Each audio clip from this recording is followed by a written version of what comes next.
at the movies with Tim Sika. Oh Here boy. he is. Oh boy. Oh no. Oh my Oh, gosh. Kim, Kim, you're a celebrity. Well, People recognize you in public. What are you going to no, do, right? Yeah. no. At the Yeah. movies with Tim Sika. This is Kim. How can I help you?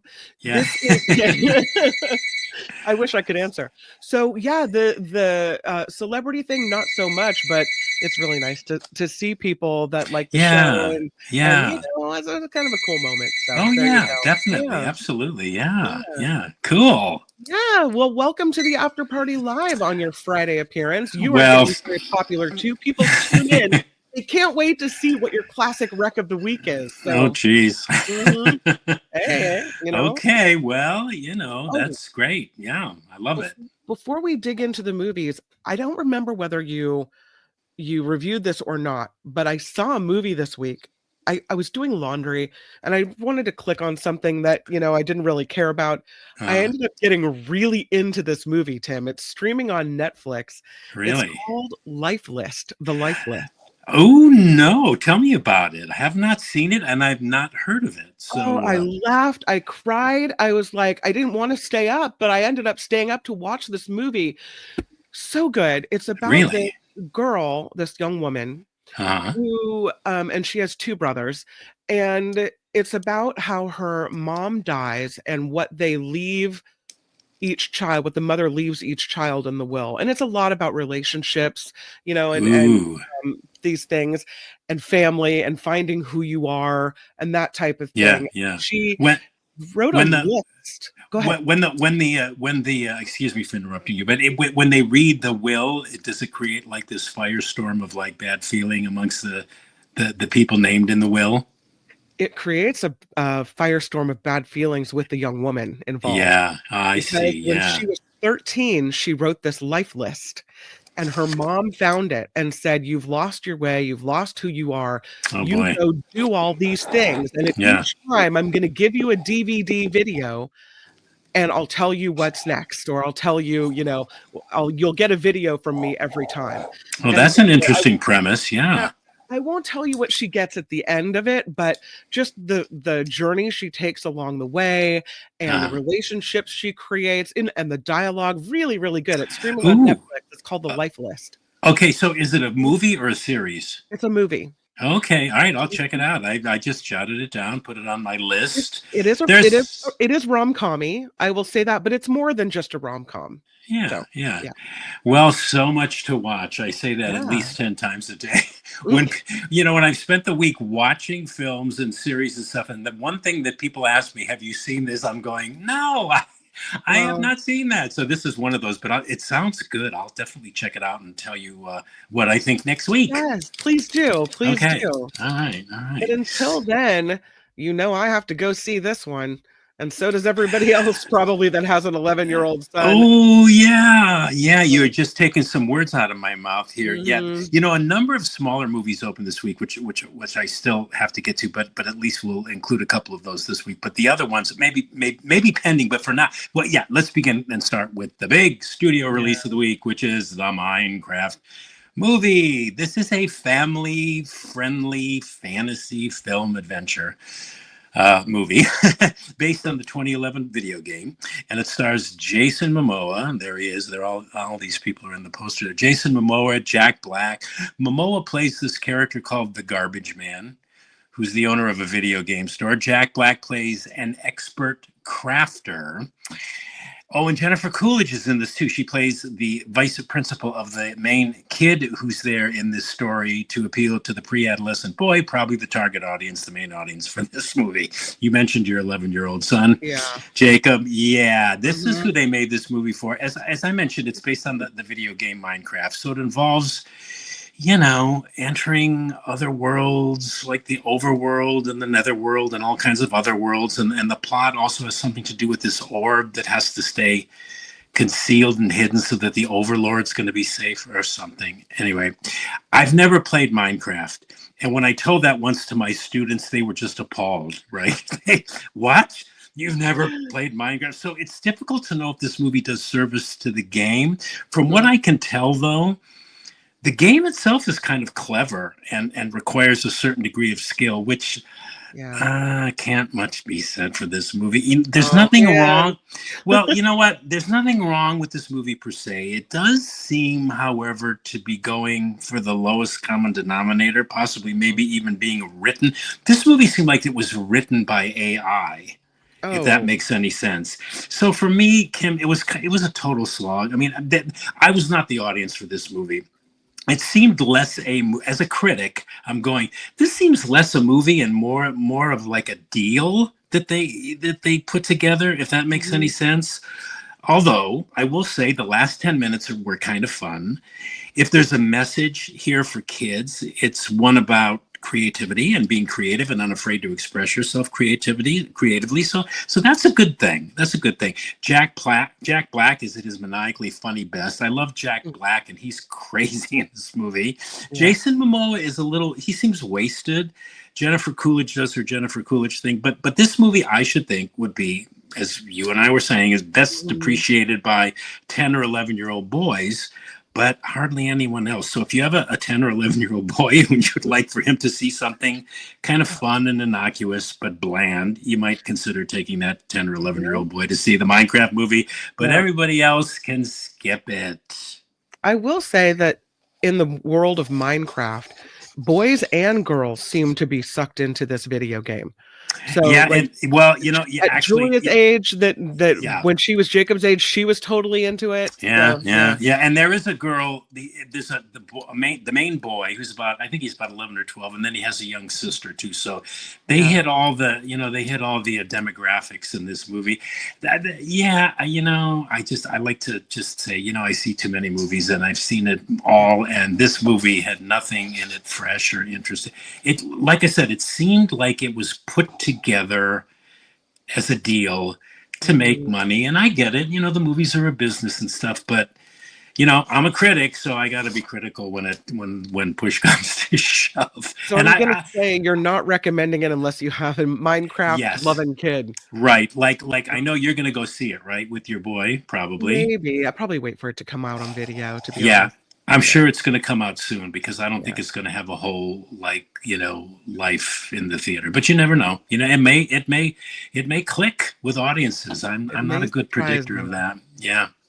Next on your Tim Sika super list, Freaky Tales. Freaky Tales. Freaky movie is this movie, Freaky Tales. It's an action comedy movie Okay. that has local appeal and interest because it was shot in and around Oakland, California, at the Grand Lake Theater in Oakland. And it was written and directed by the filmmaking team of Anna Boden and Ryan Fleck. They've made a number of movies. None of them come to mind right now. I Mhm. think they did. I think they made. Oh geez, it was a wrestling film that starred. What's his name? Yeah, the guy that was in the. Oh jeez, what is his name? Um, He was in La La Land. The big guy, the big actor, the famous actor, blonde, tall. Come on. Oh, jeez. it's gonna take me a minute. I don't know. Anyway, forget that. Anyway, this is based on Ryan Fleck's memories of growing up in Oakland, California in the 1980s. The story takes place in 1987 Oakland, described as a hello world in this movie. And the film depicts four interconnected stories that take place all at the same time and that were filmed at real locations and during actual historical events that happened in 1987 Oakland, California. So, Kim, this is one of those movies that when I'm on the fence about, and I was on the fence about this movie all the way through it, I try to envision it without the cast, or rather with a lesser cast, because the cast in this movie is top drawer, led by Pedro Pascal and Ben Mendelsohn and an ensemble of lesser known but equally excellent actors. So I envision the movie that I'm on the fence about with a lesser cast to see if, like, well, am I missing something here? But that usually, and in this case it does, it tended to reveal what is invariably a script that is really wanting. In other words, without this top-notch cast, there's very little here to admire or recommend or grab onto for the audience member, in my opinion. This is a scruffy, ragtag indie, and I like that about it. I like that it celebrates Oakland, California, 1987 culture. It's vivid in that respect. The local color is vividly evoked. There's a cool cameo, a credited one too, in the film by a very famous actor, which is kind of fun. Mhm. But what it all amounts to is like anybody's guess. There's unnecessary animation in the film. There's a lot of violence in the film, with obvious nods to Quentin Tarantino and David Cronenberg. The four stories aren't necessarily connected in any meaningful way. A dog is killed, thankfully off screen, and that's never fun. I just found it unmemorable, albeit, reasonably stylish, but ultimately pointless. Mhm. It's just a bit of indie film posturing, in my opinion. So I say skip Freaky Tales. Oh, Skip it. Skip it. I mean, okay. unless you grew up in the 80s in Oakland, and maybe some of this will resonate with you. Mhm. It didn't with me. None of it did. It was just whatever. Who cares? Speaking of Sorry. sorry, Yeah. Freaky Tales. Wah Yeah, sorry, wah. Freaky Tales. I hate to be so cavalierly dismissive, but I just didn't care for it at all. No. On to the next one, and this is a gay rom-com. Yeah, yeah, a nice Indian boy. It's a romantic comedy, a gay romantic comedy. Mhm. Actually, it could have been made. When I was watching, I'm going, well, this could have been made for the Hallmark Channel, but Oh, it's really more of an elevated kind of rom com, which is why it probably never went to the Hallmark Channel. Which is not to disparage the Hallmark Channel, but what am I trying to say? This isn't as cheesy a rom com as those characteristics of the Hallmark Channel. Hallmark. Anyway, it's based on a play. This story, which is probably where this movie gets its oomph from.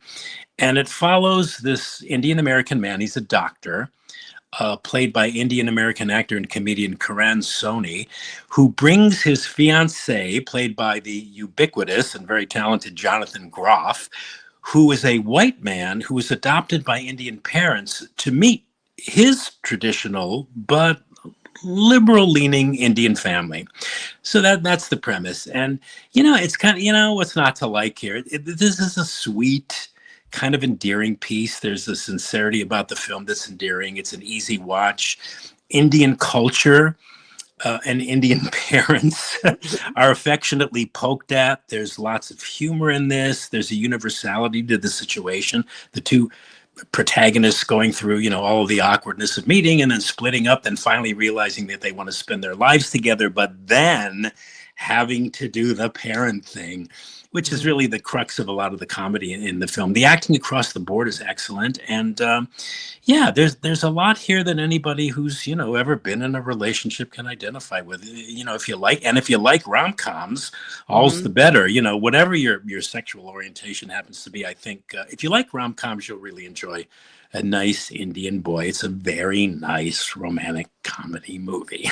Sweet. I love it. I love how they're all in red shirts for the family shot. That's Oh yeah, cute. for the family photo. Yeah, yeah. And if you look really closely at that poster, a couple of them are kind of giving a weird expression. Which, if you've seen the movie, you go, "Oh, well, that makes that makes That's sense." funny. It's a really sweet movie and funny too. I Mhm. loved how they affectionately poked fun at the whole Indian culture, but they weren't laughing at it. They were sort of amused because of their appreciation for it. It's a nice movie. Nice movie. Yeah, teacher Lori makes the point Hallmark isn't ready for gay yet. She says Oh yeah. they don't have gay protagonists on Hallmark. Sometimes she said they allude to gayness of minor characters. I for But some is reason I thought they did have one gay movie on well, Hallmark. Maybe not. what's interesting about that. I think she's right. I think they're not ready for gay. But isn't wasn't It's one very Christian network, right? yeah, well, Yeah. wasn't one of the actors that appeared regularly on that channel? Yes. He always played straight, but it turned out he was gay. I'm He was forgetting his always name. the major love interest, and Yeah, and in real life, he's gay. he's gay in real And life. he's not the only one of Yeah. them. Oh, There are I'm sure. multiple Hallmark actors that are gay in real life. Yeah. Yeah. So there you go, Hallmark. Which What is makes that me all about? wonder, like, Yeah. when they have to do the big kiss at the end with these women, are they just, like, holding their breath going, "Ugh, gotta get through this." No, you know what? I'm sure they're good at. They're just. I'd like to think they're Yeah. just good actors because I mean, you can be straight and you could be. I think it was Tony Curtis who, when he was filming the Billy Wilder comedy Some Like It Hot. He co-starred Right. Marilyn Monroe, and he famously said after he had to do like kissing scenes with Marilyn Monroe, he said it was like kissing Hitler. So, and Wow. that's What? Tony Curtis and Marilyn Monroe. So, it goes both ways. Sometimes Yeah. it doesn't matter what your sexuality is. And if you're a good actor, you can like sell it. You should be able to sell it, which is why they hired you in the first place, right? Exactly. Yeah. So on Anyway. to Tim's streaming rec of the week. You've come up with this one, and I haven't seen it, so I'm excited. Ooh, holy cow. The Residence. Yeah. Probably the reason my film reviews this week were only 3 movies, because The Residence is an 8-part mystery comedy drama series. It's now streaming on Netflix. So watching all of The Residence was like, taking in 4 feature films. But oh, was it ever worth it? This is an incredible show. The setting is the White House, The Residence of the title, and it's about this eccentrically obsessed detective. She's really kind of out there, heavily into bird watching, all of which hysterically is woven into the plot. But this eccentric detective is summoned to the White House to solve this murder that occurred during a White House state dinner. The murderer of the White House chief usher, who is the person in charge of the White House cooking and domestic staff. So he's murdered, and this woman is called in to solve the mystery. And this series, I wrote to a friend and described it and said it was like Agatha Christie on crack in a screwball comedy set in the White House where the POTUS is gay. Wow. It's really wild. What's really interesting is I didn't even realize it till like the 3rd or 4th episode, because they never comment on it. And I'm going, oh my God. That's why I was confused. They keep, the president was the male president, and they kept referring to the first gentleman. And it's like, oh, the president is gay. Anyway, the detective here is played by, there she is in the poster. She's brilliantly played by Uzo Aduba, who's probably best known for playing Crazy Eyes Warren in Orange is the New Black. Anyway, she delivers a brilliant comic performance as the detective. It's just so comically on pitch for what they were, the kind of humor they were trying to evoke in this series. The entire cast of characters are all great, but the series pokes fun at politics, at the internecine domestic squabbles of a White House staff, at paperback mystery thrillers and Agatha Christie novels. There's a congressional hearing too in the series, convened to get to the bottom of what actually happened in the White House that night, and who actually killed the White House staffer. And it's chaired here in The Residence by none other than former Minnesota Senator and former comedian Al Franken. So that's really funny. And this is just one of the best series, in my opinion, that Netflix has ever produced, and one that is so funny and so twisty and so nuanced in its comedy, which is fast and furiously delivered by the actors, but it's also deadpan.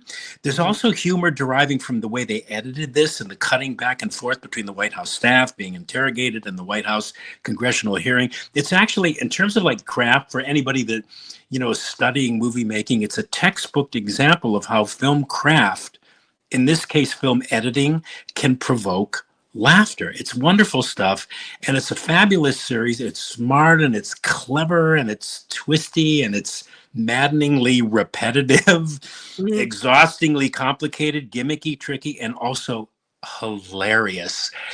It's nonstop laughter, which is a hard trick to pull off. It dropped on Netflix just this past Friday, and I highly recommend it. It's one of those series where, I watched it in 2 chunks, but if I had the time, what I'm saying is give yourself, the day, because I think you may want to get to the next episode right away, is what I'm saying. It's really good and just hysterical and so smart. I love intelligent comedy, and this is super intelligent comedy. So nice. That's The Residence. Oh, The Residence on Netflix. Okay. So that's on my Tim Sika list. I've got to check this out. Are you ready for it? Oh yeah, dun, dun, dun, dun, dun, dun. Where's the Imperial Margarine thing? Yeah. This is the Tim Sika, classic movie recommendation of the week, and it is Barry Barry Lyndon. Lyndon. This is one of my all-time favorite movies. I've never even heard of this movie. Yeah, well, yeah, I think there's a reason for that, which maybe I can get to. But this might just be one of my own personal favorite Stanley Kubrick directed movies. It's a historical epic, which I saw. Oh God, I saw way too many times during its initial theatrical run, and dozens of times after that on home video. But I chose it this week because the calendar year 2025 marks Barry Lyndon's 50th anniversary. Yeah, there's stars Ryan O'Neal. And it's one of the Kubrick movies, Kim, that when speaking of the director's output is generally, I don't want to say dismissed, but it's usually given short shrift, which is probably why you never heard of it. I'm unsure exactly why. Probably because it didn't do all that well commercially in the US, although audiences loved this movie in Europe. It was a big hit over there. But like all Stanley Kubrick movies, it continues to grow in stature with the passing of time. It's an unusual epic. There's really no other movie quite like it, no other movie that quite looks like it or is paced like it. It's kind of slow going. Every frame is like a portrait out of that era, 18th century Ireland, but it's also a hypnotic and quietly spellbinding kind of movie. It's 3 hours long. It's based on the 1844 novel The Luck of Barry Lyndon by Thackeray, William Makepeace Thackeray, one of the authors, I think, lesser works, I think, but one that's been elevated by the Stanley Kubrick movie interpretation. Ryan O'Neal stars in the lead, and he stars opposite Marissa Berenson, who is the noblewoman with whom he eventually marries because he wants a title of his own. He's not a very likable character. The movie is ravishingly looking. It's ravishingly photographed. Its period detail is unequaled in film history. The attention to detail in the costumes and in the production design is just breathtaking. It won four Academy Awards, including production design and costuming. It was the first film also to be shot in actual candlelight, which makes the movie look like, if they had movie cameras back in the 18th century when this story takes place and then they made movies using those cameras, this is probably the way the movies would look. And as with all Kubrick movies, Barry Lyndon was a showcase for a major innovation in film technique. A special lens was invented or creative or used somehow to where scenes could be shot in just candlelight, which was amazing. And in many ways, I should say, I'm recommending this movie, but in many ways, it's not an easy film. It unfolds gradually, and its secrets are not easily revealed. Certainly on a first viewing, you're not gonna get it all. But and it's also about an unlikable character to whom things just happen, and then he reacts to them. So Steven Spielberg once said about Kubrick that the way in which Stanley generally told his stories was sometimes antithetical to the way in which the audience is accumulated to receiving stories. That's kind of Barry Lyndon in a nutshell. It's unlike any period epic film you've ever seen, but it's also hypnotic and haunting, and a movie that really does deserve a kind of general critical reevaluation and reappraisal. But it's celebrating its 50th anniversary this year, so I'm recommending it, and also because I love it. I just love this movie. Okay, I'm interested, and the candlelight pictures really Yeah, do look cool. look at that. Yeah, that's awesome. Yeah, there's a number of scenes just shot in candlelight light. Yeah, those look like Gainsborough paintings. There's Kubrick on the left there, looking on to his actors, Ryan O'Neal and Hardy Kruger. Yeah, who plays a general. Yeah, it's a great movie, and it's a beautiful looking movie. God, it's gorgeous. You got me on the costumes. I mean, look at that. That does not look like a movie from the 70s. That looks amazing. Yeah, it looks like a movie from another period in time. Yeah, exactly. Just amazing film. Yeah. So all right. Yeah. Barry Lyndon, the classic movie wreck of the week. Let's do a recap, a Tim Sika recap. The Minecraft movie. You said of this, it kind of seemed like it was written by AI. You called it a total slog to get through it. But you do admit you were not the target audience, which would be 11-year-olds. You say the last 10 minutes of this movie was fun. There's a good message about being creative, but alas, you cannot recommend the Minecraft movie. Freaky Tales. You said the script really leaves you wanting on this one. You like that it celebrates Oakland. You said the cast is great. There's some violence here, and even though it's stylish, it really is unmemorable. And you say not only do you not recommend it, skip it altogether. Be proactive and just don't even have it on your list at all. Yeah. A Nice Indian Boy. You like this gay rom-com. You said it's sweet, it's easy to watch, it's funny, the acting is excellent, and if you like rom-coms, you will enjoy A Nice Indian Boy. You recommend it. You also highly, highly recommend your streaming recommendation of the week, The Residence, which you said of this White House thriller, a great comedic performance, a great cast, funny, twisty, nuance, best series you think that Netflix has done so far, which is saying something. Smart and clever, nonstop laughter. You said not only highly recommended, you added a second highly in there. Highly, highly recommended. Oh, That I is did? Yeah. Residence on streaming. Oh, I make notes of these things. Yeah, I And then, see. of Yeah. course, to the classic movie wreck of the week, Barry Lyndon, and you said there is no other movie like this. It is spellbinding, and though it's 3 hours long, it is hypnotic and haunting. You mentioned it's the first film that was shot in candlelight, and so Barry Lyndon is your classic movie wreck of the week. Tim Sika. Yeah, Wow. that sums it up quite well, Kim You had McAllister. a Thank you. busy, busy week. I did. Yeah. And yeah, I probably, like I said, there were still a number of movies I wanted to talk about, but, no time in the week, in the That's busy the way it week. goes. Yeah. Tim Sika. We'll get to him next week. I'm sure we'll put him on the list eventually. Yeah, eventually. Yeah. At the Okay. movies with Tim Sika. Thank you. Thank you, Kim. Talk to you next week. Bye. Have a good Bye. weekend.